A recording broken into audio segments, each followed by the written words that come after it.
Point out news, మన కోసం, మన ముందు తరాల కోసం.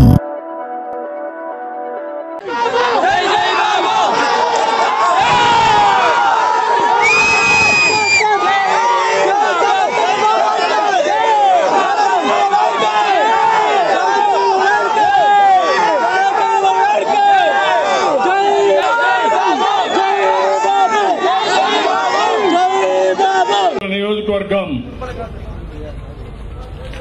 శాంతికి మారు పేరు, మంచికి మారు పేరు. కుప్పం నియోజకవర్గం అంటే రాష్ట్రంలోనే కాకుండా దేశంలోనే ఒక ప్రత్యేకత సంతరించుకున్న నియోజకవర్గం ఇది. మీరు నన్ను మీ గుండెల్లో పెట్టుకుని ఒక కుటుంబ సభ్యుడిగా మీరు అభిమానించారు. నేను కూడా ఈ కుప్పం నియోజకవర్గం మొత్తం నా సొంత కుటుంబ సభ్యుల వారిగా చూసుకుని ఏం చేయాలో అన్నీ చేశాం. మీరు ఎప్పుడూ చెప్పేవారు, మీరు రాష్ట్రం అంతా పోరాడండి, పార్టీని గెలిపించుకోండి, మాకు అభివృద్ధి చేయండి, మేము కూడా మీకు పూర్తిగా సహకరిస్తామని ఎప్పుడు చెప్పారు. ఆ మాట పైన మీరు ఎప్పుడు కూడా నన్ను ఆశీర్వదించారు. మీరు ఆశీర్వదించిన మీ బిడ్డగా నేను 24 గంటలు పనిచేసి రాష్ట్రాన్ని ప్రపంచంలోనే అగ్ర రాష్ట్రంగా పెట్టడం కోసం నేను పనిచేశాను. అది సమైక్య ఆంధ్రప్రదేశ్ లో కావచ్చు, ఇటీవల నవ్య ఆంధ్రప్రదేశ్ లో కావచ్చు, కానీ ఆ పనే చేశాను. ఇప్పుడు కొత్త రాజకీయాలు వచ్చే నాకే అర్థం కాల. ఏం తమ్ముళ్ళు మీరు చూశారు, ఒక రోజు మునుపు అంతా కూడా తెలుగుదేశమే, ఇప్పుడు కూడా తెలుగుదేశమే. కానీ వీళ్ళు చేసిన దుర్మార్గం మీరు చూస్తే అందరి ఇళ్లకు వచ్చి మీరు గాని ఓటేయకపోతే మీ పింఛన్ తీసేస్తాం, అమ్మఒడి రాదు, రేషన్ తీసేస్తాం. ఇది వితండవాదం. వీళ్ళబ్బ సొత్తా, అది ఎవడిచ్చాడు? పింఛన్ నేనిచ్చాను. 200 రూపాయలు 10 రెట్లు పెంచింది నేను. మీరిచ్చింది ముష్టి 250 రూపాయలు ఇచ్చారు. దాన్ని మళ్ళా తీసేస్తారంట. ఇంకో పక్కన మీరు చూస్తే అవినీతి డబ్బులు, ఎర్ర చందనం డబ్బులు, ఇసుక డబ్బులు, లిక్కర్ డబ్బులు, మందు. నేను చూశాను మన ఊర్లో. మీరు చూస్తే ఊర్లో ఉండే లిక్కర్ తాగరు, కర్ణాటక లిక్కర్ ముద్దు. మీ అందరికీ సిగ్గుందా? మీకు బుద్ధుందా? మీకు పేద ప్రజల జీవితాలతో ఆడుకుంటారా మీరు? మొత్తం బార్డర్ అంతా కూడా తమిళనాడు లెక్కర పెట్టుకుని, తెలంగాణ లెక్కర పెట్టుకుని, ఒరిస్సా లెక్కర పెట్టుకుని, కర్ణాటక లెక్కర పెట్టుకుని అమ్ముకుంటా ఉంటే మీకేమైనా కొంచెమైనా ఇంగిత జ్ఞానం ఉంటే ఎందుకు పెట్టారు? Jaganmohan Reddy brand president whisky, అవునా తమ్ముళ్ళు? ఎక్కడా లేని రేటు, తాగితే స్లోగా గోవిందా గోవిందా. మీ ఆరోగ్యంతో ఆడుకునే దుర్మార్గుడు. ఇంకో పక్క ప్యాకాట్లో డబ్బులు సంపాదిస్తారు తమ్ముళ్ళు, జూదవాళ్ళ డబ్బులు సంపాదిస్తారు. ఒక ఆయన అంటాడు తప్పేముంది, ఆడాము, పట్టుకున్నారు, మళ్ళా వదిలిపెడతారు, మళ్ళా ఆడుకుంటాం. వీళ్ళు మనుషులండి? కోడి పందాలు ఆడుకోవడం ఇవన్నీ కూడా చేస్తామంటే ఓసారి మరొక మనిషి కాదు, అందరికీ వస్తాయి. ఇప్పుడు మనం గుర్తుపెట్టుకోవాల్సింది, ఇలాంటి ఉన్నప్పుడు ఈ రాష్ట్ర శ్రేయస్సు కోసం మనం పనిచేశాం. వీళ్ళు దోపిడీ రాజ్యానికి శ్రీకారం చుట్టి వేల కోట్ల రూపాయలు సంపాదించి లక్షల కోట్లు దోచుకుని కడాన డబ్బులు తీసుకొచ్చి ఖర్చు పెట్టి ఇంకో పక్క రాష్ట్రాన్ని సర్వనాశనం చేసి మళ్ళా మన నియోజకవర్గం పైన పడ్డారు. ఎందుకంటే వాళ్ళకు అడ్డంగా నేనున్నా. చూశారా 20 నెలల్లో ఏం మాట్లాడుతున్నారో మీరు అందరూ చూశారా? అసెంబ్లీలో గానీ బయట గానీ. అంటే నేను ఒకటి అడుగుతున్న, ధైర్యం ఉంటే మంచి పనులు చేయండి, ఓట్లు వేయించుకోండి. రౌడీజం చూస్తే కబద్దార్, జాగ్రత్తగా ఉండండి, మీ గుండెల్లో నిద్రపోతా. చాలా చాలా మందిని చూశాను నేను రాజకీయాల్లో, చాలా మంది ముఖ్యమంత్రులు చూశాను నేనే. సమైక్య ఆంధ్రప్రదేశ్ లో గాని ఇప్పుడు గాని ఎక్కువ సమయం ముఖ్యమంత్రిగా ఉన్నా, ప్రతిపక్ష నాయకుడిగా ఉన్నా. అలాంటి నియోజకవర్గానికి వచ్చి అరాచకాలు సృష్టించి ఎక్కడికక్కడ ఇష్టానుసారంగా బిహేవ్ చేసి పోలీసులను అడ్డం పెట్టుకుని తప్పుడు కేసులు పెట్టి పైశాచిక ఆనందం పొందుతారా మీరు? అదే నేను అంటున్నా, మీ భయానికి నేను భయపడను. ఆ రోజు నక్సలైట్స్ నా మీద బాంబులేస్తే 24 బాంబులకు భయపడిన వాడిని ఈ పోలీసులకు భయపడతానని మన పోలీసులకి. వాళ్ళు నేను ఇద్దరు పనిచేయాలని చట్టానికి అనుకూలంగా పనిచేయాలి తప్ప చట్టాన్ని చేతుల్లోకి తీసుకుంటే వీళ్ళు శాశ్వతం కాదు. మీ ఉద్యోగం శాశ్వతం.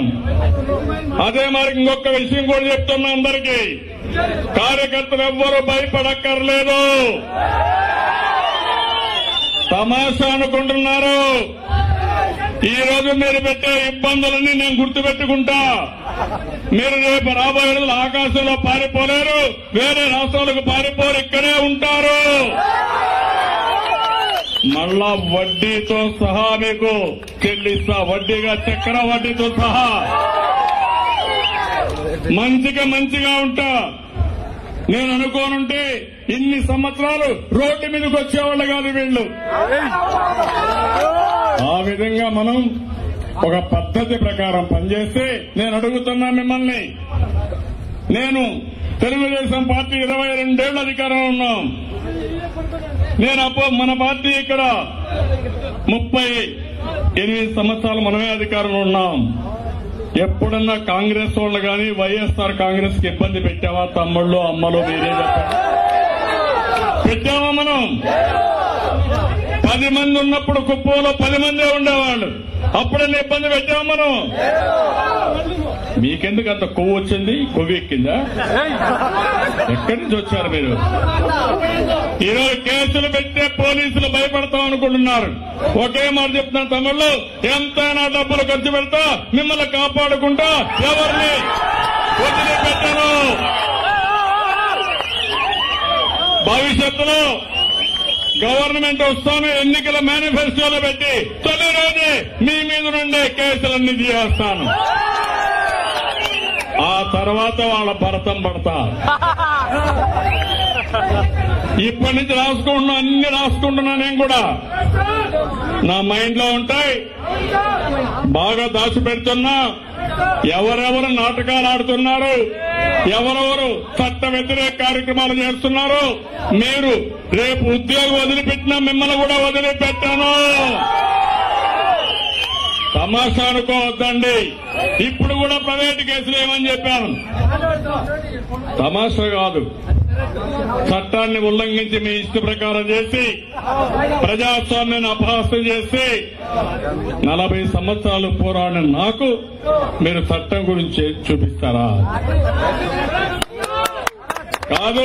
ఆగస్టు క్రైసిస్ లోనే ప్రాణాలు వడ్డి తెలుగుదేశం పార్టీని కాపాడుకుని ఈ కార్యకర్తలు, ఈ ప్రజానీకం.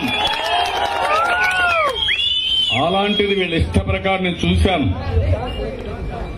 ఎన్నికల్లో నేను ఎప్పుడు పంచాయతీ ఎన్నికల్లో ఎప్పుడు ఇంటర్ఫీరే కాలేదు ఇంతవరకు నా జీవితంలో. మొన్న మొట్టమొదటిసారిగా రాత్రింబగుళ్ళో ఇంటర్వ్యూన్ అయ్యాను. ఎందుకంటే వీళ్ళ అరాచకాలు చూసిన తర్వాత నాకు అనిపించింది, ఈ ఉన్మాదులను గాని కట్టడి చేయకపోతే ఇంకే రాష్ట్రంలో ప్రజాస్వామ్యం ఉండదు. గుద్దుకుంటారు, మార్చుకుంటారు. మనం గెలిస్తే వాళ్ళకి అకౌంట్ వేసుకుంటారు. ఎక్కడ న్యాయం అండి ఇది? మనం సక్రమంగా నామినేషన్ ఇస్తే దాన్ని రిజెక్ట్ చేస్తారు. నేను అడుగుతున్నా మిమ్మల్ని, మన కుప్పానికి ఏమైనా అభివృద్ధి జరిగిందా ఈ 20 నెలల్లో, లేకపోతే 2 ఏళ్లలో? మనకు అందరినీ నీళ్లు వచ్చాయా? ఎందుకు తేలేదు? పొలిమేరల వరకు నీళ్లు తెచ్చాను లేదు నేను, వీకోటకు నీళ్లు తెచ్చాను లేదు నేను. ఎందుకు తేలేదు? ఇప్పుడు ఇక్కడ కూడా తవ్వితే ఆ కాస్త పని పూర్తయి ఉంటే నీళ్లు వచ్చేటివి. 2 ఏళ్లు అయింది, నీళ్లు రాలా. నేను ఆ రోజు ఒక మాట చెప్పాను, పులివెందుల్లో మనం ఎప్పుడు గెలవాలా, కుప్పంలో వాళ్ళు ఎప్పుడు గెలవాలా, వాళ్ళు ఎప్పుడు గెలవరు. కానీ ఒక విషయం నేను ఆ రోజు చెప్పాను, పులివెందుల్లో కూడా నాకు ఓట్లు వేశారు. ఆ ప్రజల కోసం కుప్పానికంటే ముందే పులివెందుల్లో నీళ్లు ఇస్తానని మాట నిలబెట్టుకున్నది తెలుగుదేశం పార్టీ. అవునా కాదా? ఎందుకు ఇవ్వవు నువ్వు? ఏం మీ అబ్బ సొమ్మా? మీ తాత జాగీరా ఈ రాష్ట్రం.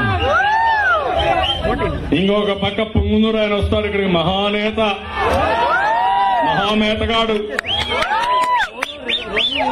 మన నియోజకవర్గానికి వస్తాడు పెత్తనం చేయడానికి.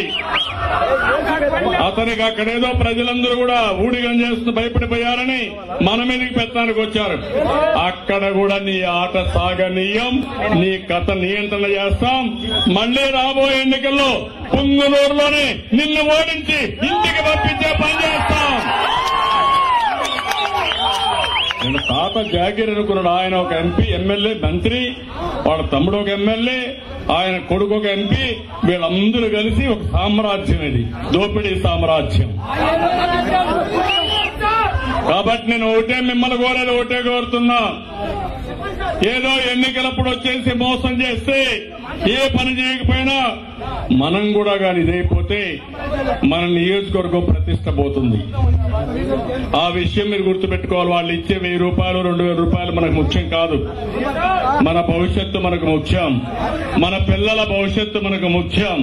నేను ఎప్పుడు కూడా చూశాను మన నియోజకవర్గంలో ఎవరు వచ్చి ఎన్ని ప్రలోభాలు పెట్టినా, ఎన్ని మాయ మాటలు పెట్టినా ఒక్కరు కూడా నీతి తప్పకుండా నన్ను ఆశీర్వించారు. నా బిడ్డకు మేము అన్యాయం చేయలేం, మా కుటుంబానికి అన్యాయం చేసుకోవాలని చెప్పారు. అది మీరు గుండెలో నన్ను పెట్టుకున్నారు. నేను కూడా అదే మాదిరిగా పనిచేశాను. కానీ ఇటీవల 20 నెలల నుంచి మీరు చూస్తే పేపర్లో మీరు చూస్తున్నారు ఎంత ఒత్తిడండి. మన వాళ్ళని ఎంతమంది చంపారు. అంతలోనే కరోనా కూడా వచ్చింది. ఎక్కడికక్కడ తెలుగుదేశం పార్టీ నాయకుల పైన దాడులు చేశారు. దాన్ని ప్రతిఘటించాం. ఏ పార్టీ కూడా నిలబడకపోతే తెలుగుదేశం పార్టీ వీరోచితంగా పోరాడాం. కొంతమంది ప్రాణాల పైన లెక్క పెట్టుకోకుండా ప్రజాస్వామ్యాన్ని కాపాడడానికి పోరాడేది తెలుగుదేశం పార్టీ. వీళ్ళు ఇదే మార్గ చేస్తే రేపు మనం ఓటు కూడా వేసుకోం. ఓటు కూడా వేసుకోకపోతే పుంగూరులో జరిగింది. ఓటు కూడా వేసుకోకపోతే వీళ్ళ ఇంట్లో ఉండే పని మనుషుల్ని అక్కడ ఎంపీపీలుగా జడ్పీటీసీలుగా పెట్టుకుంటే మనందరం వాళ్ళకు ఊడిగం చేయాలా? చేస్తారా మీరు? కర్మ పట్టిందా మీకు? ఇది కర్మనా కాదా? ఎంత బాధేస్తుందంటే మా ఊర్లో ఎప్పుడు ఎన్నిక జరుగుతాయి, మన కుప్పం నియోజకవర్గంలో ఎప్పుడు ఎన్నిక జరుగుతాయి, ఎందుకు పులివెందుల్లో జరగవు? రౌడీయిజం, పులివెందుల పంచాయతీ, రాజారెడ్డి రాజ్యాంగం. ఆ రాజారెడ్డి రాజ్యాంగం కుప్పంలో కూడా చేయాలనుకుంటున్నారు. కబద్దార్, జాగ్రత్తగా ఉండండి. నేను ఒకటే మీ అందరికీ హామీ ఇస్తున్నా, నేను రెగ్యులర్ గా వస్తా. మీరందరూ కూడా ఏమైందంటే మీరందరూ కూడా ఏంటంటే మనకెప్పుడు తెలియనటివన్నీ బెదిరింపులు మనకు తెలియవు, దాడులు మనకు తెలియవు, అదే మరిగా మన మీద పోలీస్ కేసులు మనకు తెలియవు. అందుకనే మీరందరూ షాక్యం తీసుకున్నారు. నేను కూడా షాక్యం తీసుకున్నా. అయితే ఒకసారి బెదిరించారు, బెదిరాం. రెండోసారి భయపడరు, తెగ ఇస్తాం. అవునా కాదా? భయపడతాం ఇప్పుడు.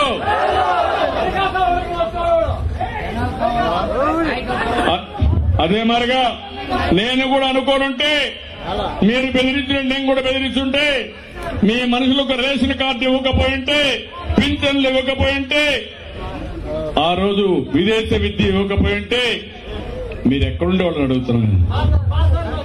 ఒక పక్కన అన్ని కూడా సిస్టమేటిక్ గా మనం చేశాం. తన మన భేదం లేకుండా చేశాం. అదే నా తప్పైతే నన్ను క్షమించమని ప్రజలందరినీ కోరుతున్నాను. నేను కానీ అందరికి ఇవ్వడం నా తప్పైతే మీరు నన్ను క్షమించాలి. ఈ వేళ మారిగా నేను కూడా చేయాలంటే నాకు చేత కదా, నేను మనిషి కదా. కానీ ఓసారి బాధ కలుగుతుంది వీళ్ళు చేసే పనులు చూస్తా ఉంటే. ఎందుకంటే ప్రజాసేవ మీకు మేలు చేయడానికి, మీ భవిష్యత్తును కాపాడడానికి, మీ పిల్లల భవిష్యత్తు కాపాడడానికి. ఒక్క ఉద్యోగం లేదు, ఎవ్వడికి ఉద్యోగం రాదు. వచ్చే ఇండస్ట్రీస్ పోయినాయి, అప్పు మీద అప్పు చేస్తారు. ఏ పని లేవు. ఉద్యోగస్తులు మనల్ని ఏమారిస్తారు. కానీ తమ్ముడు ఇవి ఎక్కువ రోజు జరగవు. వాళ్ళకు కూడా జీతాలు కూడా ఇవ్వడంలా పీఆర్సీ లేదు, వాళ్ళకి ఏ పని లేదు. పాపం భయంతో పనిచేస్తున్నారు తప్ప రేపో ఎల్లుండో ఈ ఉద్యోగస్తులు కూడా రియలైజ్ అయ్యే రోజు వస్తుంది. మనకి ఏ బాధ లేదు. నేను ఒకటే మిమ్మల్ని కోరుతున్నా, మళ్లీ నేను వచ్చినప్పుడు అన్ని విషయాలు మాట్లాడతా. ఇప్పటికే 3 గంటల ఆలస్యమైంది. మీలో ఒక ఆలోచన చేయండి. కుప్పం నియోజకవర్గం మొత్తం ఏమి జరిగింది, భవిష్యత్తులో ఏం జరగబోతుంది, ఈ వ్యవస్థలు ఇదే మారిగా పాడైపోతే మన పిల్లల భవిష్యత్తు ఏంటి, మనం ఏమవుతాం, మనల్ని ఎవరు కాపాడాలి అనే విషయాలు కూడా మీరు ఆలోచించాల్సిన అవసరం ఉంది. అవన్నీ ఆలోచించి మీ మనస్సాక్షిని ఒకసారి అడగండి. అంటే వాలంటీర్స్ గురించి ఇప్పుడు నేను మాట్లాడతాను. అప్రోప్రియట్ టైంలో మాట్లాడతాను. అందరి గురించి మాట్లాడతా. ఎప్పుడు చెప్పాలని అప్పుడు చెప్తా. ఎందుకంటే భయపెట్టింది వాళ్లే. మొన్న అవి కూడా చెప్తాను, అవసరమైనప్పుడు చెప్తా. ఇప్పుడు తమ్ముడు నేనేమంటానంటే, మీరు చెప్పినట్టు భయపెట్టారు. ఇది పంచాయతీ ఎలక్షన్లు. రేపు జనరల్ ఎలక్షన్స్ వస్తే వాళ్ళు మనకు భయపడాలి తప్ప మనం ఎవ్వరికీ భయపడక్కర్లేదు. వాళ్ళు చేయగలిగింది ఏమీ ఉండదు. ఇప్పుడు కూడా వాళ్ళు ఏం చేస్తున్నారు, నేను లేస్తే ఏమవుతుంది అంటున్నారు. వాడు లేడు, వాడు కుంటోడు. కానీ మీరు భయపడిపోతున్నారు. అవును, ఎట్టది వేస్తారా కార్డు? వీడెవడే తీయడానికి? ఈ వాలంటీర్ ఎవరే తీయడానికి? పింఛన్ తీయడానికి వీళ్ళెవరయ్యా? ఒకవేళ వీళ్ళు తీస్తే వదిలిపెడతామా? అందరి మీ తరఫున కోర్టుకు పోతా, పోరాడతా. రేపు రాబోయే రోజుల్లో వడ్డీతో సహా మీకు పే చేస్తా, వీళ్ళకు వడ్డీతో సహా కలెక్ట్ చేస్తాను తప్ప వదిలిపెట్టను.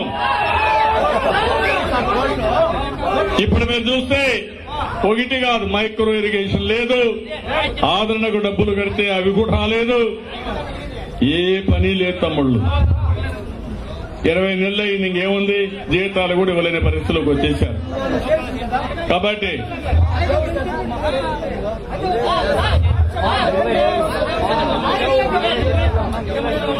చేద్దాం.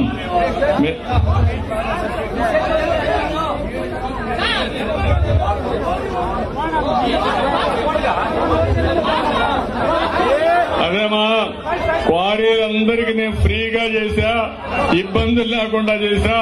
అదే క్వారీ వాళ్ళందరూ ఇప్పుడు వాళ్ళు డబ్బులు వసూలు చేస్తూ ఒక్కొక్కటి చూస్తా ఉంటే ఎంత దారుణంగా చేస్తారు. అన్ని చూశారు తమ్ముడు. కానీ చూద్దాం. అన్ని మాట్లాడుతూ అవినీతి విచ్చలవిడిగా పెరిగిపోయింది. దోపిడీ రాజ్యం వచ్చింది. మీ ఊర్లో కూడా చూస్తా ఉంటారు. ఏదమ్మా? ఓకే అమ్మా, అక్కడ కార్యకర్తల మీటింగ్ కూడా ఉంది మళ్ళా. కాబట్టి నేను మాట్లాడతాను తల్లి, మాట్లాడతాను. మళ్ళా ఇంకా 2-3 మీటింగ్లు ఉన్నాయి. ఇప్పటికీ 4 గంటల ఆలస్యంగా పోతున్నాం. కాబట్టి మీరందరూ కూడా మరొక్కసారి ఏం జరిగిందో ఒక్కసారి ఆలోచించుకుని భయం అనే మాట లేకుండా కుప్పం నియోజకవర్గంలో ధైర్యంగా ముందుకు పోదాం. నేను అండగా ఉంటా, మిమ్మల్ని కాపాడుకుంటా. ఎవరైనా కానీ మీకు అడ్డొస్తే వాళ్ళు కూడా వదిలిపెట్టను. భవిష్యత్తులో ఒకటే చెప్తున్నా, ఇంక వీళ్ళు ఉండబోయేది రేపు కానీ జమిలీ ఎలక్షన్స్ తొందరలోనే పోతారు. కాబట్టి మీరేమీ అధైర్యపడడం లేకుంటే వీళ్ళ బెదిరింపులకు భయపడడం రెండో అవసరం లేదు. మనం అన్ని విధాలా మీకు అండగా ఉంటాం. మీరు కూడా ధైర్యంగా ఉండమని మరొక్కసారి అందరినీ కోరుకుంటూ అందరికీ నమస్కారాలు. జై హింద్, జై తెలుగుదేశం.